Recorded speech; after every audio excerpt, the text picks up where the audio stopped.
عليكم.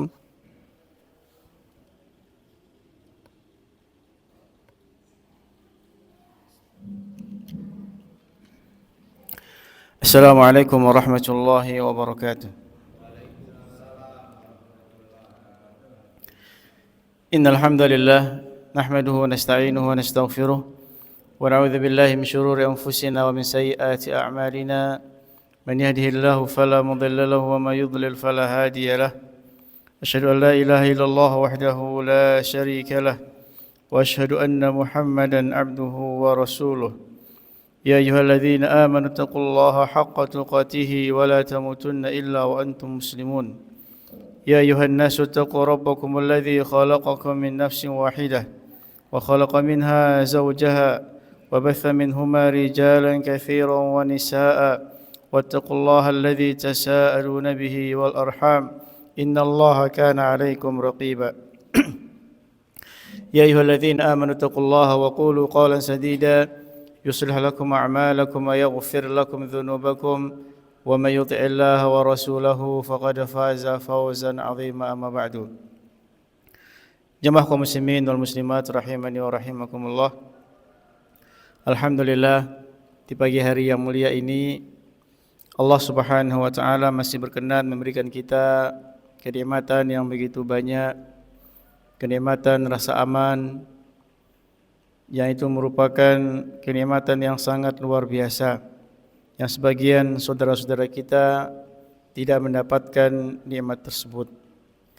Maka hendaklah kita mensyukuri nikmat itu dengan selalu mendekatkan diri kita kepada Allah Subhanahu wa taala dengan mengerjakan apa yang diperintahkan oleh Allah Subhanahu wa taala dan meninggalkan apa yang dilarangnya.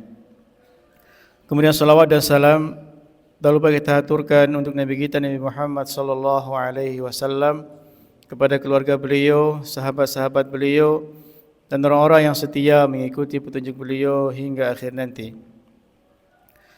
Jamaah kaum muslimin rahimani wa rahimakumullah. Insyaallah pada pagi hari ini kita akan membahas kitab Al-Jami' karya Ibnu Hajar Al-Asqalani Asy-Syafi'i rahimahullahu ta'ala. Tapi sebelum kita membahas kitab ini, terlebih dahulu kita akan memberikan beberapa muqaddimah terkait tema yang akan kita bahas atau tema kitab ini, dan kita mengenal sedikit tentang apa itu Kitabu Al-Jami'. Sebelumnya perlu kita ketahui bahwasanya agama Islam adalah agama yang sempurna, tidak membutuhkan pengurangan ataupun penambahan.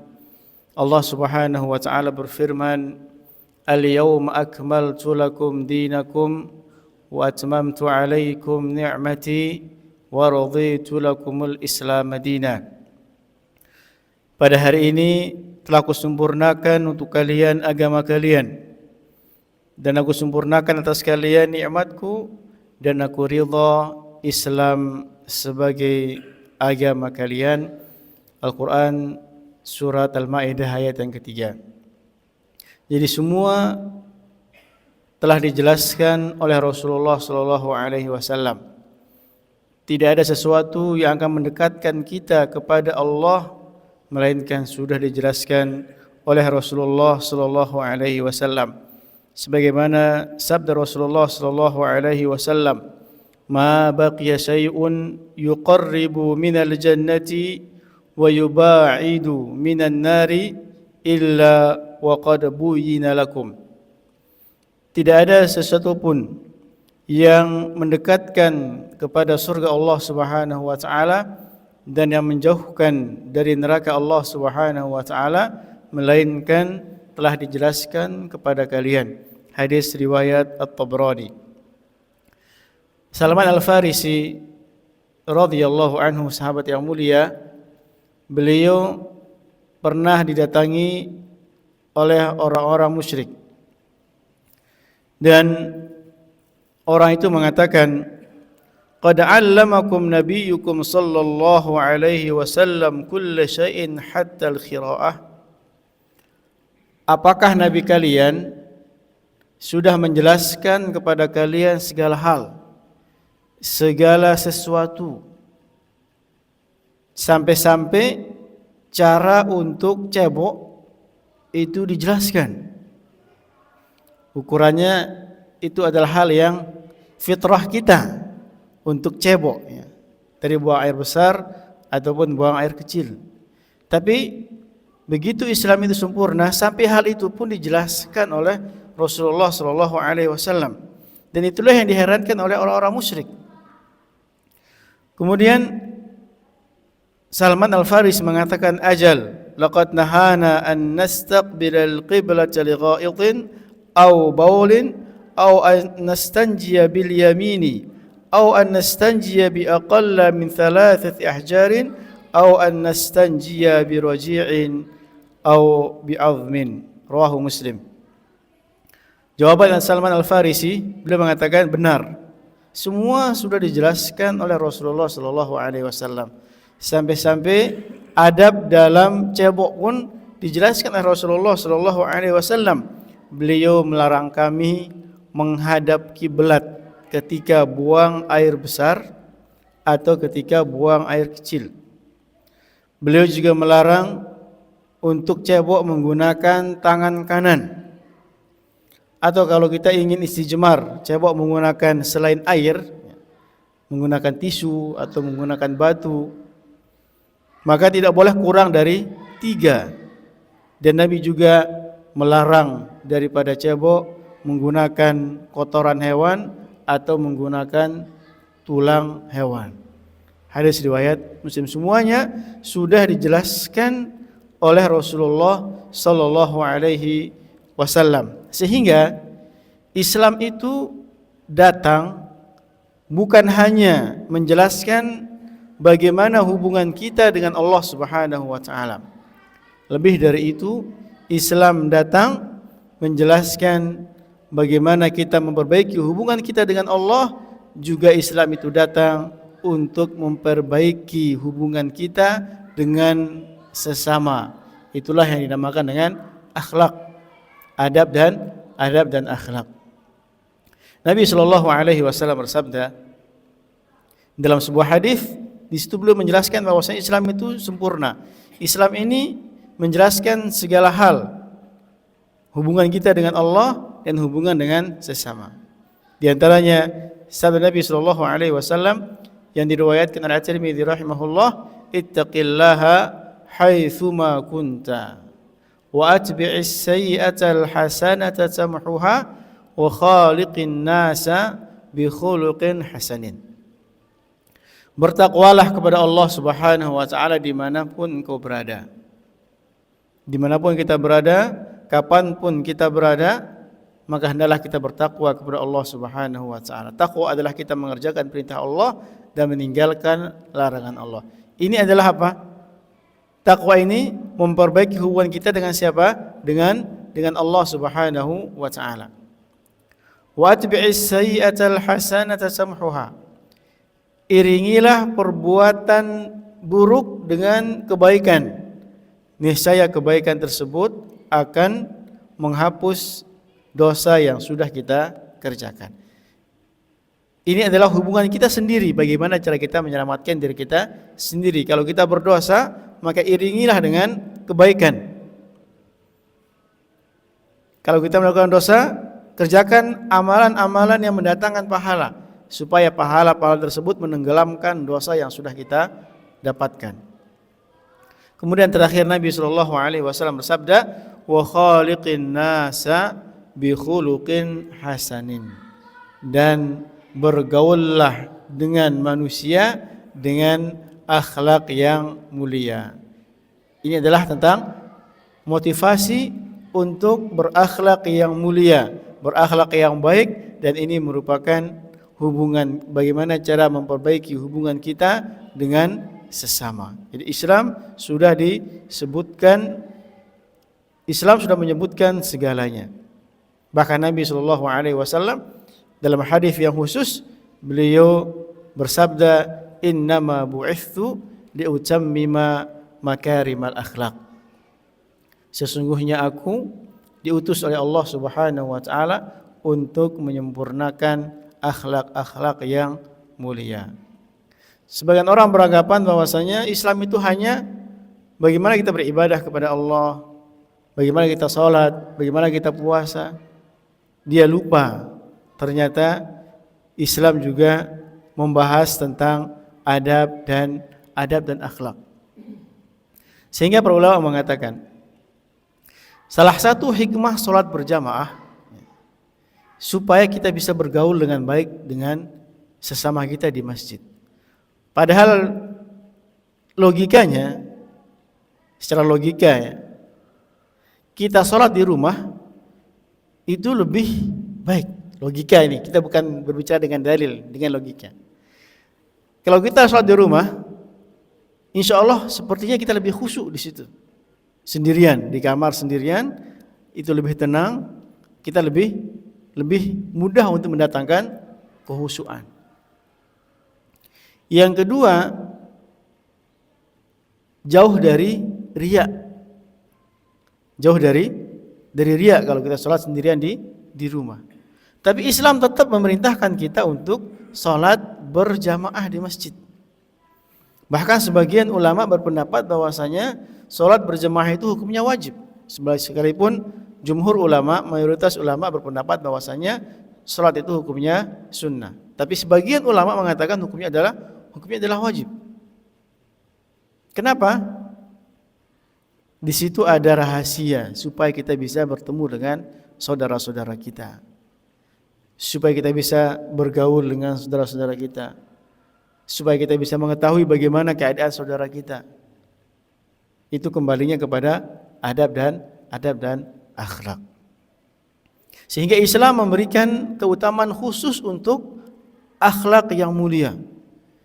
Keutamaannya sangat luar biasa. Kita akan sebutkan beberapa keutamaan akhlak yang disebutkan oleh Rasulullah sallallahu alaihi wasallam. Di antaranya bahwasanya dengan kita berakhlak yang mulia, kita akan mudah untuk masuk ke dalam surga. Jadi yang memasukkan orang ke surga itu bukan hanya ibadah salat, bukan hanya ibadah puasa, bukan hanya ibadah haji dan umrah, tetapi kita berakhlak dengan akhlak yang baik kepada sesama, itu juga sebab kita bisa dimasukkan ke dalam surga oleh Allah Subhanahu wa taala. Sebagaimana hadis dari Nabi sallallahu alaihi wasallam yang diriwayatkan oleh Abu Dawud dan disahihkan oleh An-Nawawi, Nabi sallallahu alaihi wasallam bersabda, "Ana za'imun bi baitin fi rabadil jannah liman tarakal mira'a wa in kana muhiqqa." Aku menjamin sebuah rumah di pinggir surga. Aku menjamin sebuah rumah di pinggir surga bagi siapa yang meninggalkan debat kusir sekalipun dia benar. Ini jaminan dari Nabi SAW akan dibuatkan untuknya sebuah rumah di pinggiran surga. Kalau rumahnya ada, pasti dia juga akan masuk ke dalamnya. Ini jaminan dari Nabi SAW. Bagi siapa? Bagi orang yang meninggalkan debat. Debat apa? Debat kusir. Debat yang tujuannya bukan mencari kebenaran.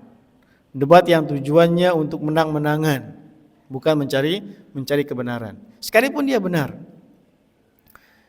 Wa baitin fi wasatil jannah liman taraka al-kadhib wa in kana mazihan. Kemudian Nabi SAW bersabda, aku juga menjamin sebuah surga di tengah, aku menjamin sebuah rumah di tengah surga. Bagi siapa? Bagi mereka yang meninggalkan kedustaan sekalipun dalam keadaan bercanda. Dia tidak mau berdusta sekalipun bercanda. Dan yang ketiga, wa baitin fi a'lal jannah liman hasuna khuluquhu. Dan aku menjamin sebuah rumah di surga yang paling atas. Surga yang paling atas. 3 tingkatan, ada bawah, ada tengah, ada yang atas. Yang tengah, yang bawah ini untuk orang yang meninggalkan debat kusir sekalipun dia benar. Yang tingkat yang tengah ini untuk orang yang tidak berdusta sekalipun dia bercanda. Dan yang ketiga untuk siapa? Untuk orang-orang yang baik akhlaknya.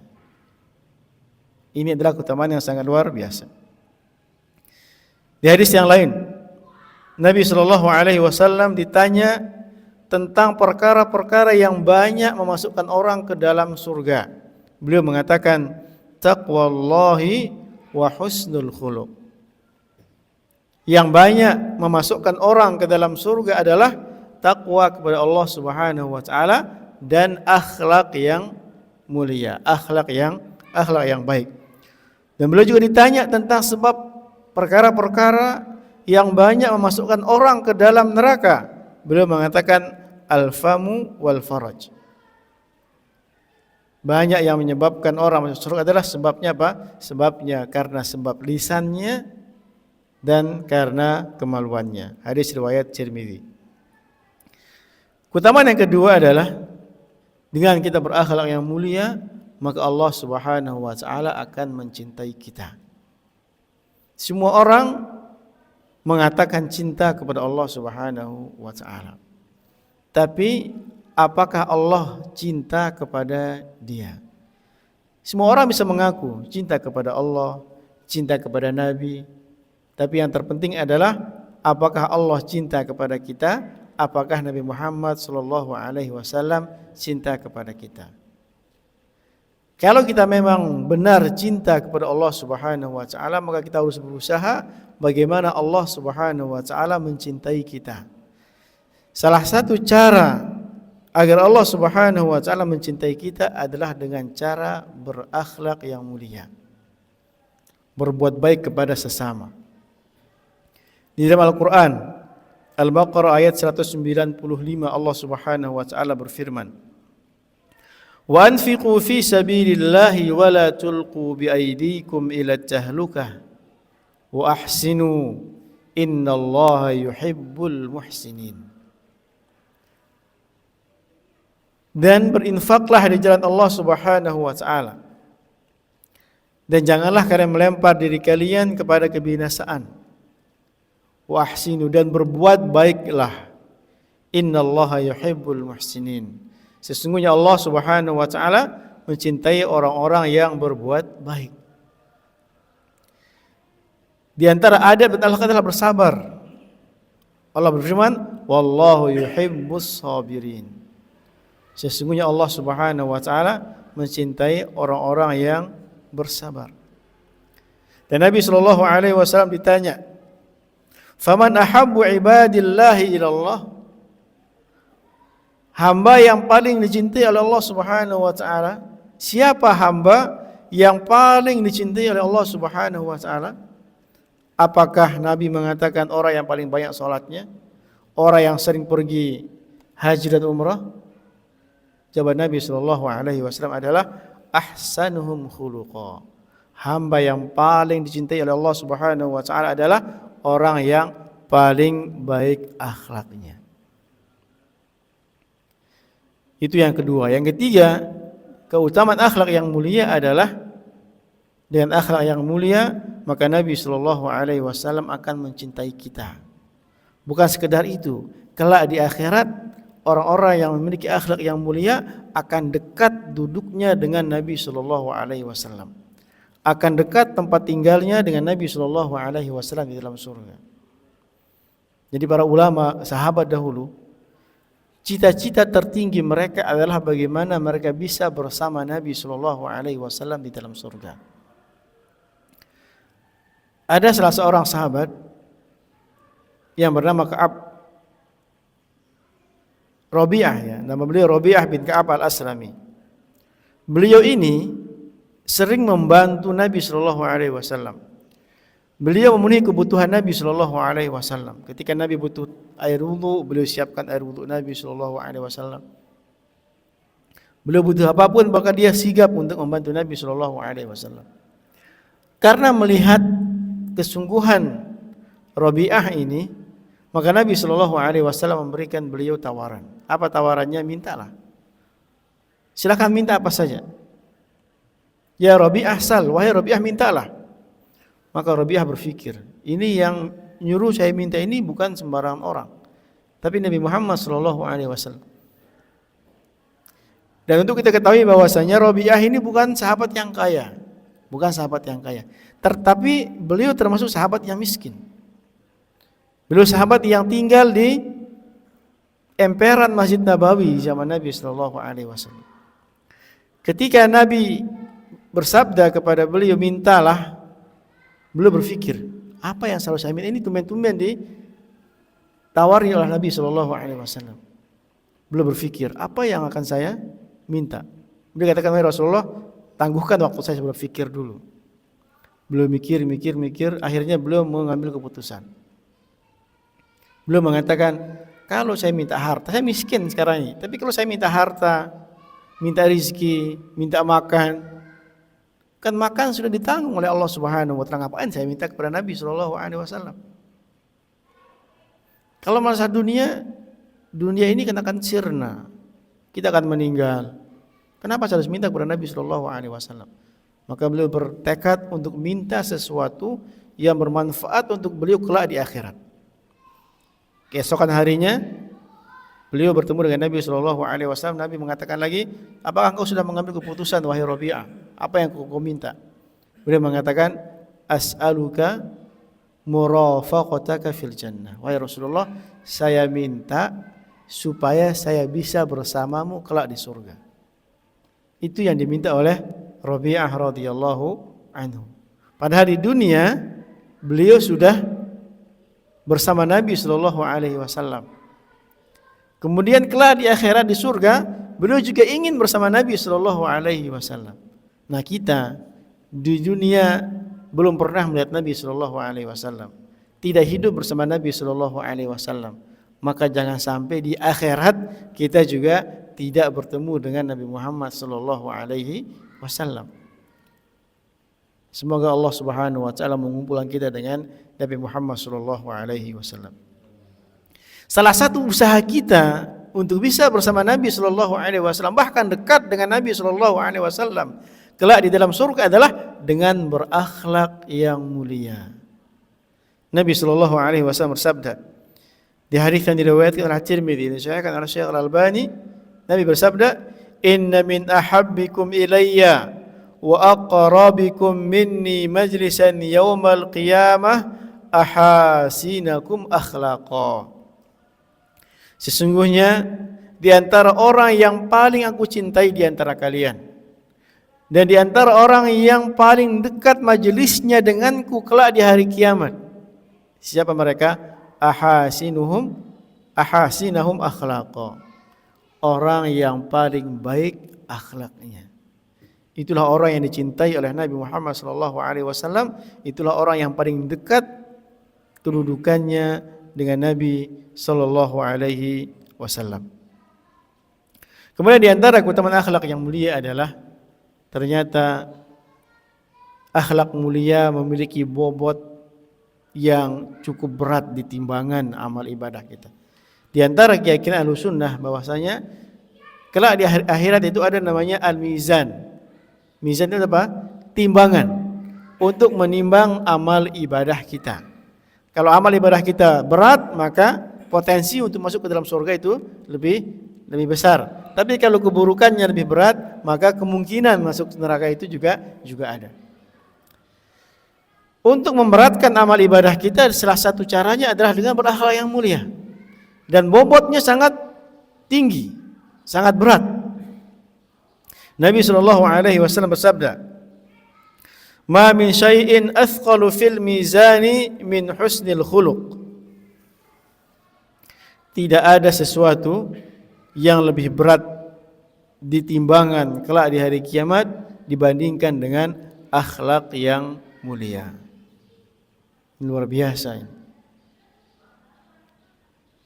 Supaya amal ibadah kita bobotnya lebih berat daripada kemaksiatan kita, salah satu caranya adalah dengan berakhlak yang mulia.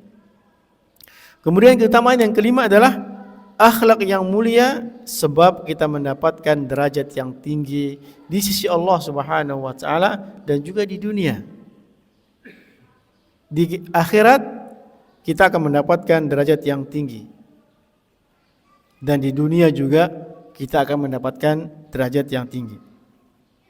Nabi SAW bersabda, Innal mu'mina yudriku bi husni khuluqihi darajati qa'imil laili sha'imin nahar.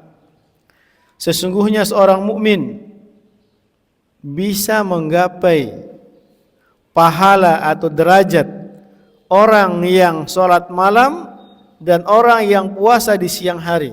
Dengan cara apa? Dengan cara berakhlak yang mulia. Jadi orang yang akhlaknya mulia, dia bisa menyaingi kedudukan orang yang sholat malam dan puasa di siang hari.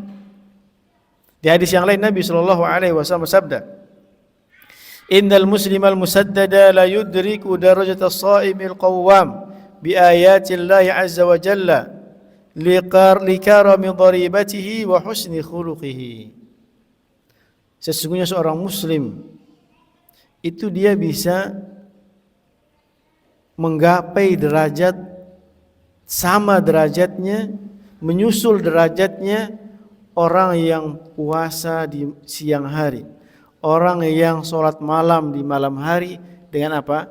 Dengan akhlak yang mulia. Bahkan untuk menilai apakah orang ini imannya sempurna atau tidak adalah dengan cara melihat apa? Dengan cara melihat akhlaknya. Salah satu indikator kalau orang itu imannya sempurna adalah dengan cara melihat apa? Melihat akhlaknya. Nabi SAW bersabda, Akmalul mu'minina imanan ahsanuhum khuluqa. Mukmin yang paling sempurna imannya adalah siapa? Ahsanuhum khuluqa, orang yang paling baik akhlaknya. Mukmin yang paling sempurna imannya siapa? Orang yang paling baik akhlaknya. Dan tidak ada sesuatu yang diberikan oleh Allah Subhanahu wa taala yang lebih baik daripada diberikan akhlak yang mulia. Nabi SAW bersabda, Khairun nas anfa'uhum linnas.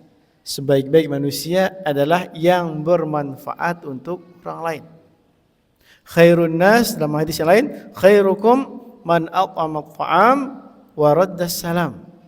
Sebaik-baik kalian adalah orang yang memberikan makan dan menjawab salam. Memberikan makan termasuk adab dan akhlak. Menjawab salam termasuk adab dan akhlak.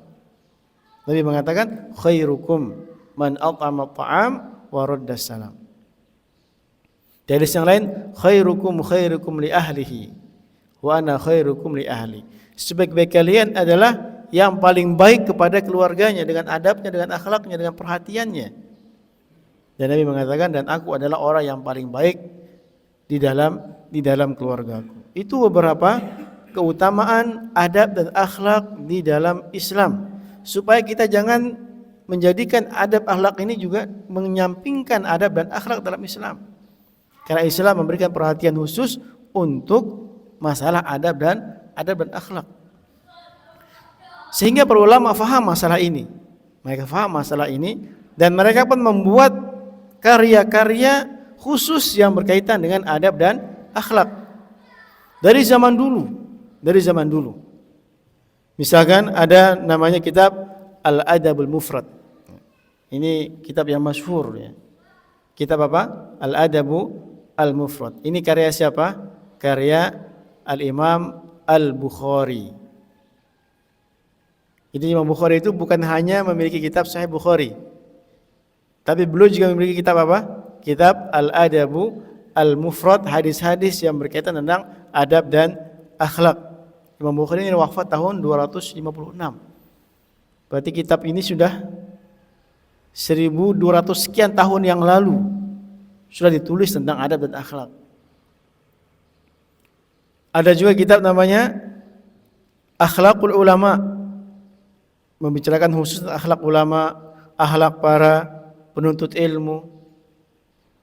Ada Bahjatul Majalis wa Unsul Majalis karena Ibnu Abdul Bar yang wafat tahun 463 Hijriah. Di kitab yang sudah 1000 tahun yang lalu sudah ada. Dan di antaranya adalah apa? Kitabul Jami' yang akan kita bahas insyaallah di setiap bulannya.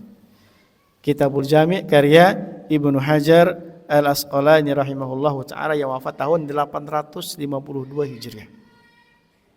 Nah, sebelum kita masuk ke pembahasan ini, insyaallah mungkin bulan depan kita akan bahas hadis yang pertama. Kita mengenal dulu apa itu Kitabul Jami'. Jadi Kitabul Jami' ini adalah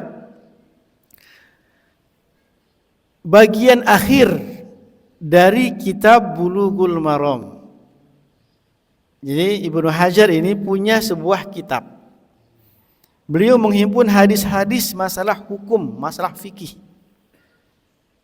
Beliau menghimpun hadis-hadis masalah fikih. Dari kitab Thaharah, kemudian kitab Shalah dan seterusnya. Dan di akhir kitab beliau di Bulughul Maram ini, beliau buatlah namanya Kitabul Jami'. Jadi setiap bab itu beliau mengatakan bukan bab, tapi beliau mengatakan kitab. Sebagian ulama kan kalau kita baca buku fikih, bab bersuci, bab salat, bab zakat, bab puasa. Tapi beliau bukan menulis bab, tapi beliau katakan kitab. Di dalam kitab Bulughul Maram itu beliau katakan Kitabu At-Thaharah misalkan. Dan Bulughul Maram ini adalah himpunan hadis-hadis Nabi Shallallahu Alaihi Wasallam tentang hukum, tentang fikih, tentang fikih. Beliau bagi menjadi 3. Ada fikih ibadah. Yang fikih ibadah itu ada Kitabut Thaharah tentang bersuci, ada Kitabu As-Shalah, kemudian tentang salat, ada Kitabu Janaiz tentang pengurusan jenazah, kemudian Kitabu Zakah tentang zakat, Kitab Siyam dan kitab puasa dan Kitabul Hajj, permasalahan haji. Kemudian berikutnya beliau bahas tentang apa? Fikih muamalat. Ada fikih muamalat, ada kitab jual beli, ya.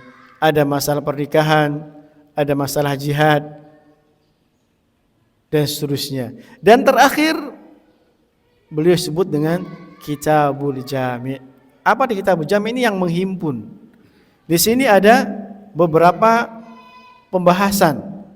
Disebutkan oleh para ulama di sini ada sekitar 6 bab.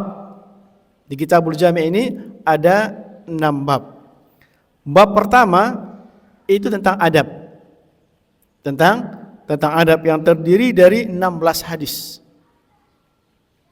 Kemudian yang kedua bab al-bir was-silah, bab tentang kebaikan dan menyambung silaturahmi. Ini ada sekitar 14 hadis. Ada 14 hadis. Yang ketiga bab az-zuhdu wal wara'. Az-zuhdu wal wara'. Zuhud, bab zuhud. Ini ada sekitar 11 hadis. Dan yang keempat adalah babut tarhib min masawi'il akhlaq. Bab tarhib min masawi'il akhlaq, bab tentang akhlak yang buruk, artinya supaya kita tinggalkan akhlak-akhlak yang buruk. Kemudian yang keempat adalah at-targhib fi makarimil akhlaq, anjuran agar kita memiliki akhlak yang mulia. Dan yang keenam adalah bab tentang doa dan zikir. Bab tentang doa dan zikir. Para ulama mengatakan, kalau kita lihat Bulughul Maram min adillatil ahkam, Bulughul Maram tentang dalil-dalil fikih. Kenapa beliau memasukkan Kitabul Jami' di dalam kitab beliau?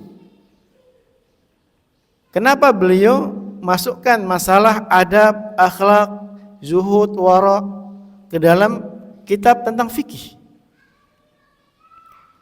Kenapa? Para ulama mengatakan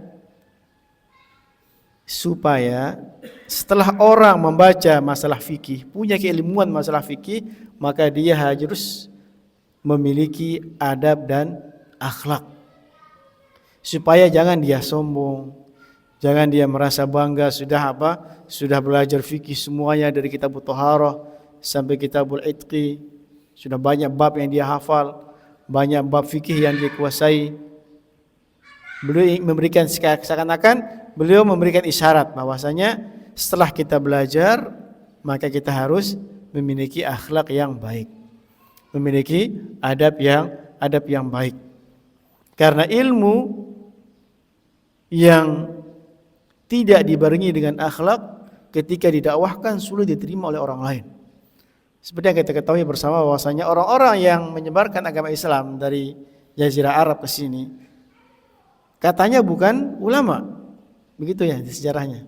Bukan orang yang dalam keilmuannya tentang agama Islam. Tapi dari siapa? Dari para pedagang. Dari para pedagang. Tapi karena akhlaknya ketika berdagang itu mudah, akhlak mereka baik, sehingga banyak orang yang tertarik dengan agama Islam. Jadi itulah pentingnya kita belajar adab dan akhlak. Itulah namanya Kitabul Jami.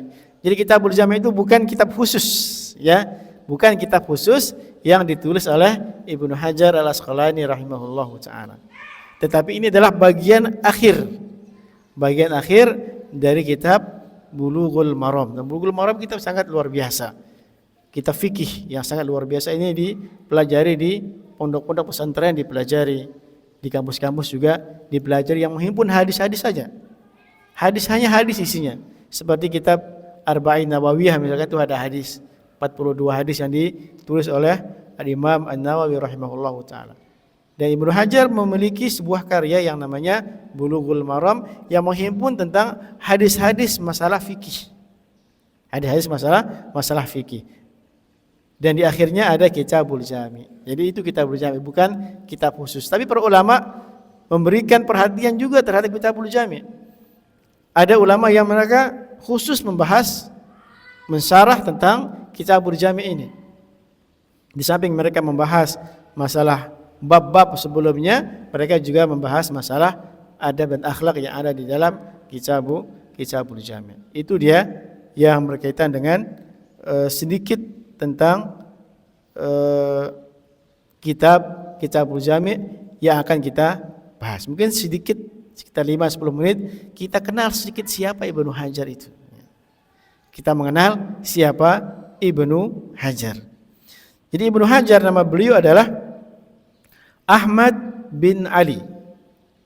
Nama beliau adalah Ahmad bin Ali bin Muhammad bin Ali bin Mahmud bin Ahmad bin Hajar Al-Kinani Al-Asqalani Al-Misri. Jadi beliau adalah dari Mesir, Al-Misri. Nama beliau adalah siapa? Ahmad bin Ali. Tapi beliau terkenal dengan Al-Hafidh Ibnu Hajar Al-Asqalani rahimahullahu ta'ala. Beliau lahir tanggal 12 Sya'ban tahun 773 Hijriah di Mesir, dekat dengan Sungai Nil. Beliau dekat dengan Sungai Nil lahirnya, tanggal 12 Sya'ban tahun 773 Hijriah. Ibnu Hajar tumbuh sebagai seorang yatim. Beliau ketika kecil, beliau tidak merasakan memiliki orang tua yang lengkap.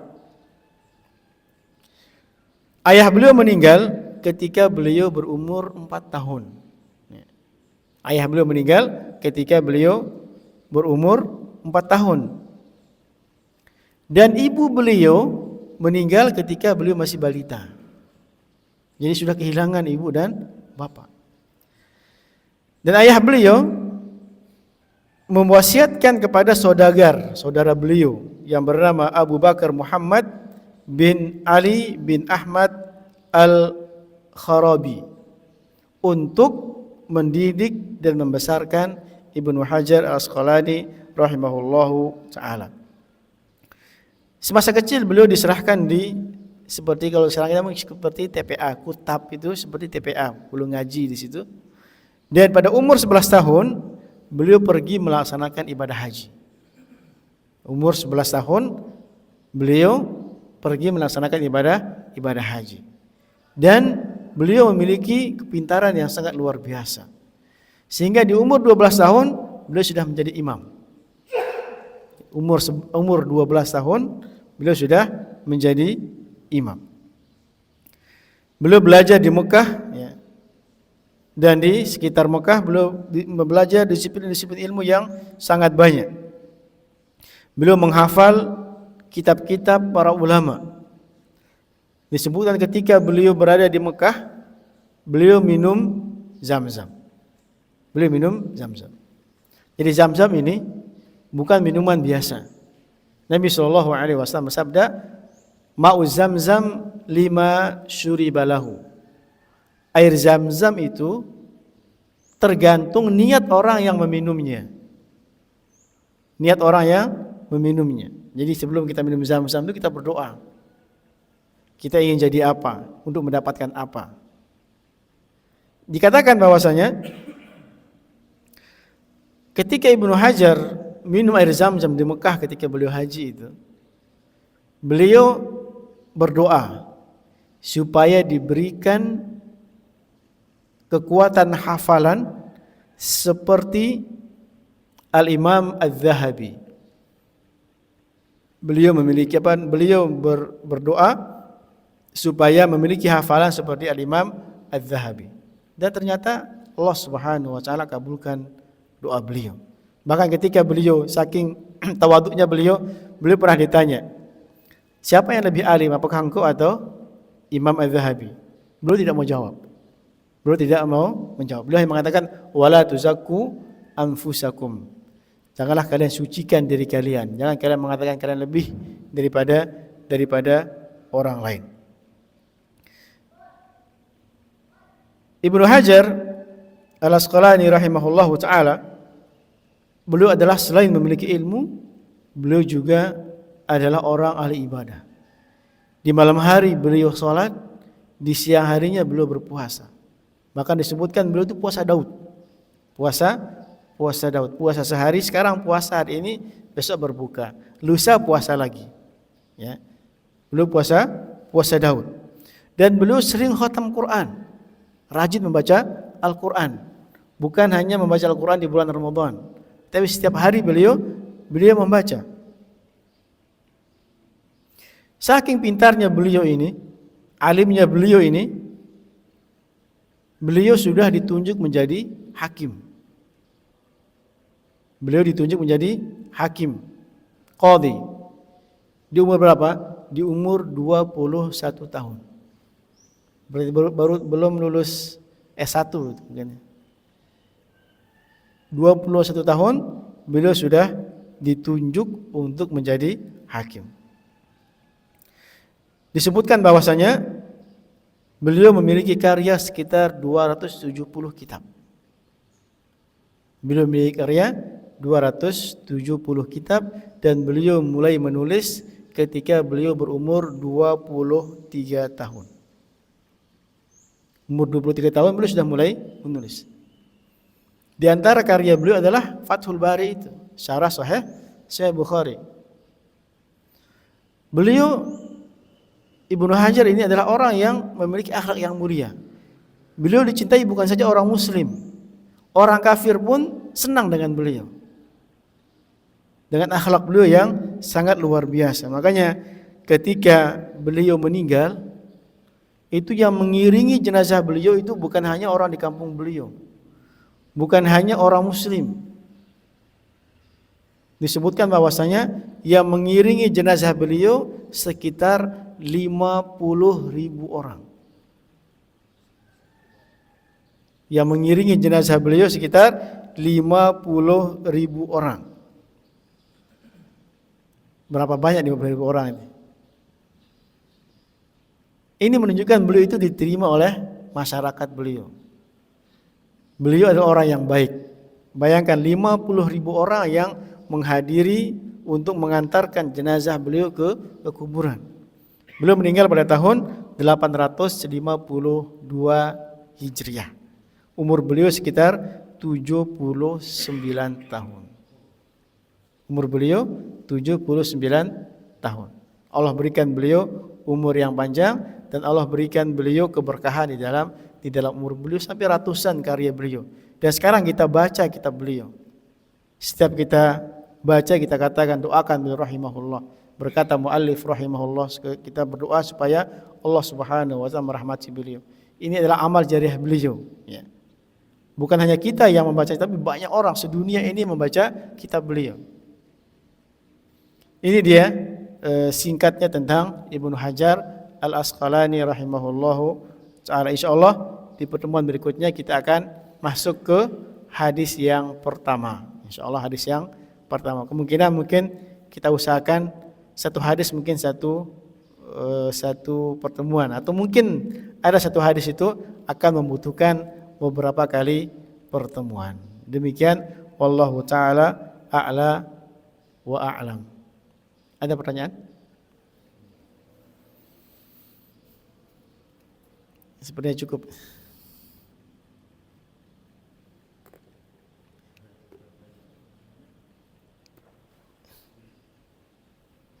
Demikian kita akhiri dengan doa kafaratul majlis. Subhanakallahumma bihamdika asyhadu an la ilaha illa anta astaghfiruka wa atubu ilaik. Wassalamualaikum warahmatullahi wabarakatuh.